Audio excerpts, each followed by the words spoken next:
How's it going? Doing a bit of a walk around clip, thought we'd start off out the front.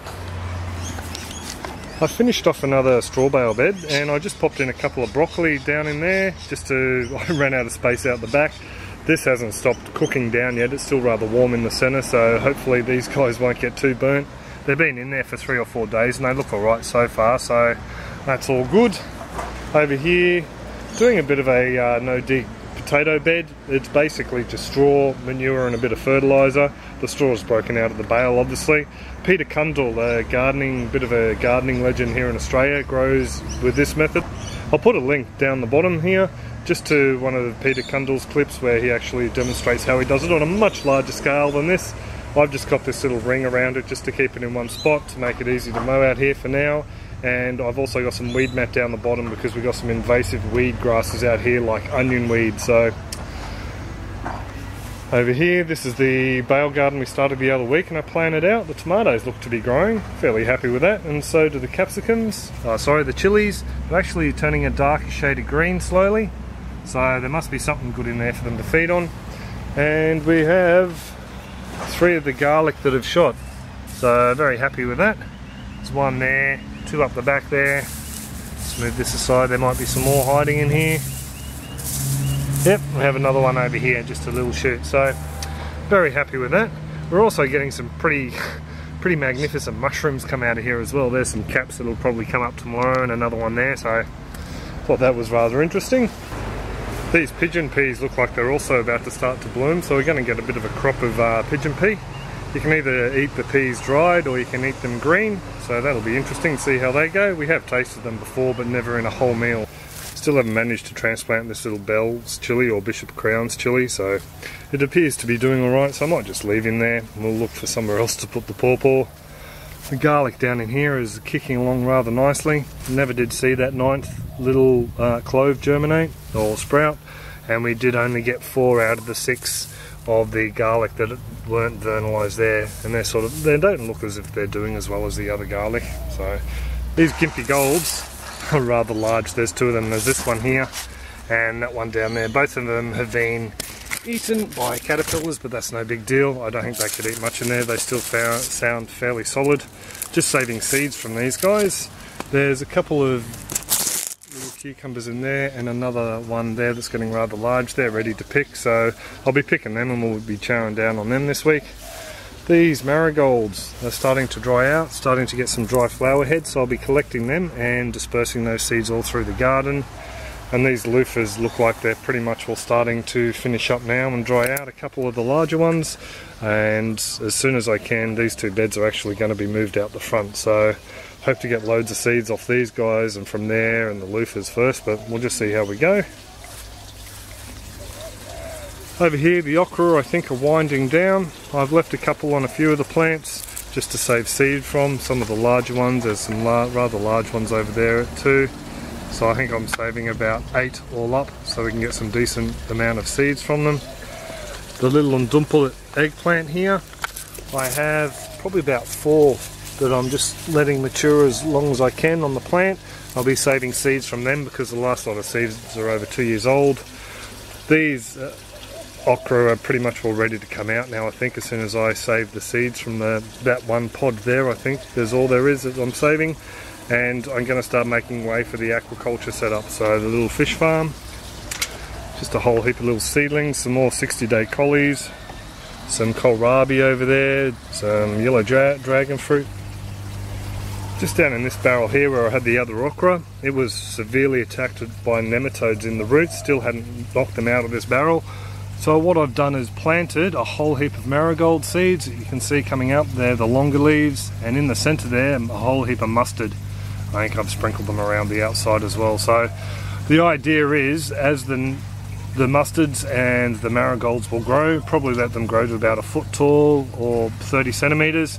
Then you chop them down, chop them up and dig them through the soil. As they decompose, the gases they give off actually kill the nematodes. So that's the theory. I'm going to see if it works. I've got this one that I'm doing that with, and I've got another barrel that I'm just letting go dormant. It's over there behind the turmeric, and this one here has got nothing growing in it. I think it's got a few weeds popping up. and just to see if that kills the nematodes, because if there's no roots for the nematodes to reproduce in, there's no food for them, they can't reproduce, they die. Over here we have a new sowing of marigolds along the back, and we have some of Bianca's honeypot peas in the middle here, and I have a row of mustard greens along the front.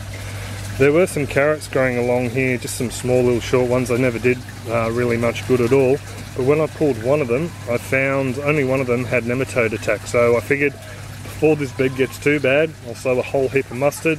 Same thing as this barrel here, I'll let it grow to a certain height, then I'll chop it down and dig it through. We'll see how that goes. Also letting a couple of these white eggplants mature a bit as well, so I can save the seeds for them, the same as the undulates.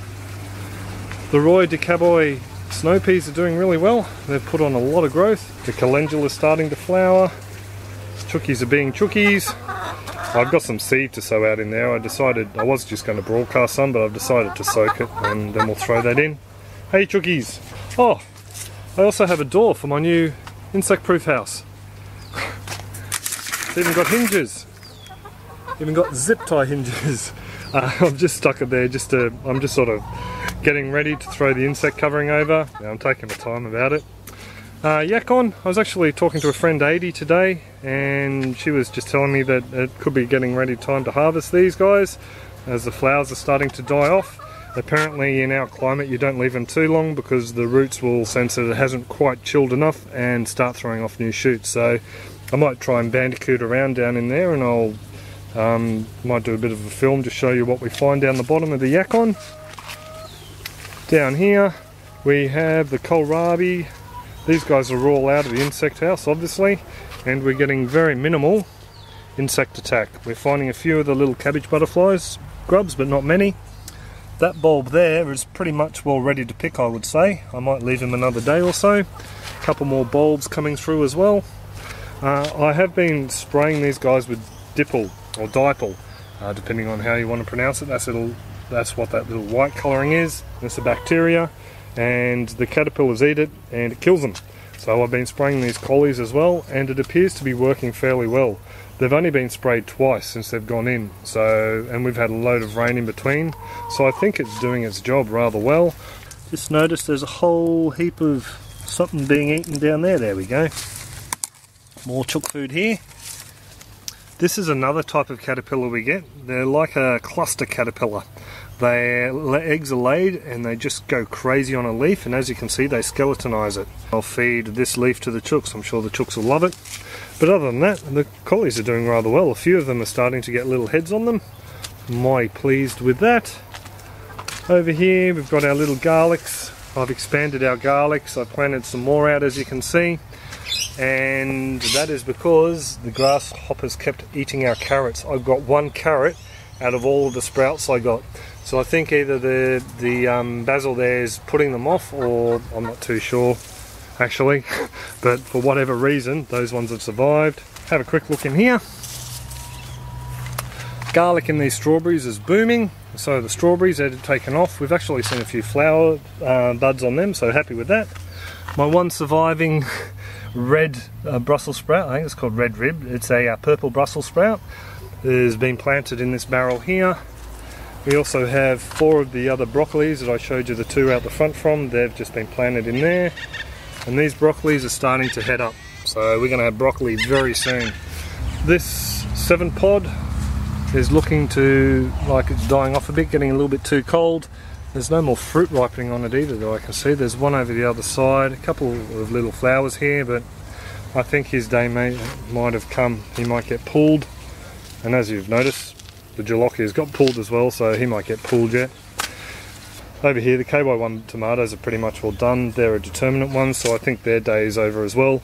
I've cut up a whole heap of these and I've thrown them in the dehydrator upstairs, going to make tomato powder out of them. So, never tried that before. The water chestnuts, so I've pretty much all stopped watering these guys and just going to let them dry off and we'll take them out. Just over here between the chook shed and the aquaponics, and we've got this spice bed where we've got our galangal, there's some turmeric here and some ginger that's dying off slowly down the other end there. I just thought I'd show you this. We have a lot of root intrusion into this bed. There's a whole heap of it. And I'm thinking this bed has been compromised yet again. Every bed we've put in this area has been compromised by roots. They're wicking beds, that is. So I have a feeling it's that mango tree there. But I'm all too happy to dig out this galangal and save as much as we can, give away some. Same with the turmeric and the ginger, and totally do away with this bed. So this soil will go out the front in the new garden beds and it will get reused. But I'm thinking about creating a constant flow bed for the aquaponics. It'll go here. So yeah, that's just something I thought I'd add there. I think I may have mentioned it before. And the other day we noticed we have little ginger flowers, the first time ever. So I suppose that's pretty much all it. Bit of a quick walk around. Any comments, questions, suggestions, just leave them in the comment section below and I'll get back to you. Other than that, I hope you all have a great one and take it easy. Catch ya. The only thing we are having a problem with still are these guys. They're called chook food. So let's give this one to Chookie. Here you go, Greedy. Not my finger.